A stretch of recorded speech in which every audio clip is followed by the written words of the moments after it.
Right, good day everyone. So today in this video, I would like to share my thoughts and learnings and takeaways about our subject system administration. So but before that, I would like to thank our professor, Chester Clyde Balaman, for his overwhelming and unlimited support to us as students in order for us to learn more about our course. So our course is about system administration. So what is system administration? So a field of work in which someone manages one or more systems, whether software, hardware, servers, or workstation.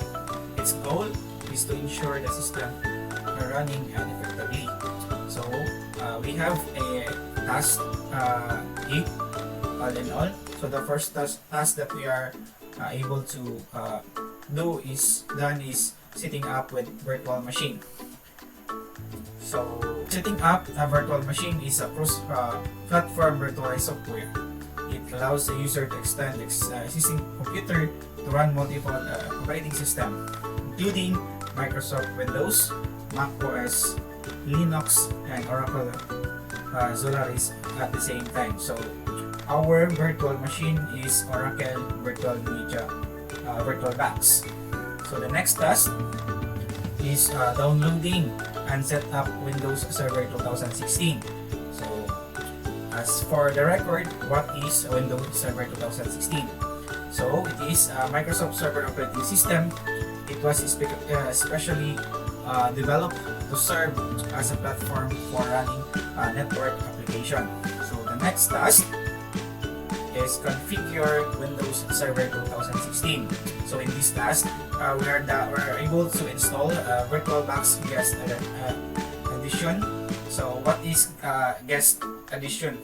So it consists of device driver and system application that optimize the operating system for better performance and usability. And other than that, we're able to add rules. So the rules describe the primary functions and purpose or use of a computer. So it provides user throughout the organization access to resources managed by other computers, such as website, printers, or files that are stored in different computers. Aside from that, we are done also change the server name. So our server name is set as ccs.com. So it refers to the server component of the domain name system or DNS. So one of the two principal namespace of the internet. Lastly, for the configuring Windows Server 2016 we are able to assign IP address. So IP address is an internet protocol address, a unique number of that gets assigned to your connected devices. So the next task, we have set up Active Directory domain services. So in this task, we're able to set up Directory Domain Services or ADDS. So the Active Directory Domain Services is a server rule in Active Directory that allows admin to manage and store information about resources from a network, as well as application data in distributed database. Next, we have download and install Windows 10. So as we all know that aside from Windows Server 2016, we already have the Windows 10. So Windows 10 is a Microsoft operating system for personal computers, tablets, embedded devices, and Internet of Things devices. Next we have join Windows 10 to domain Windows Server 2016.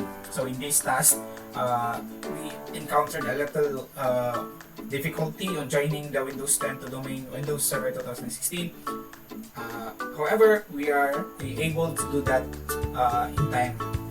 So domain server, a domain controller is a server computer that responds to security authentication request with a computer network domain. It is a network server. Then we have set up DHCP server rule. So DHCP allows hosts to obtain required TCP/IP configuration information from a DHCP server. So Windows Server 2016 includes a DHCP server, which is an optional networking server rule that you can deploy on your network to list IP addresses and other information to DHCP clients. So in this task, we are able to set up the DHCP server role under the IPv4. Lastly, managing and creating user accounts. So my question is, why do we need to manage and create our user account? So as a client or a virtual machine and have a Windows Server 2016, it's a bit easier for a system administrator to manage and create a user account for less effort and easily access to all clients. So the purpose of that is to protect your system and your personal informations. You would then want a guest to have a full administrative control of your Windows computer and its security settings, etc.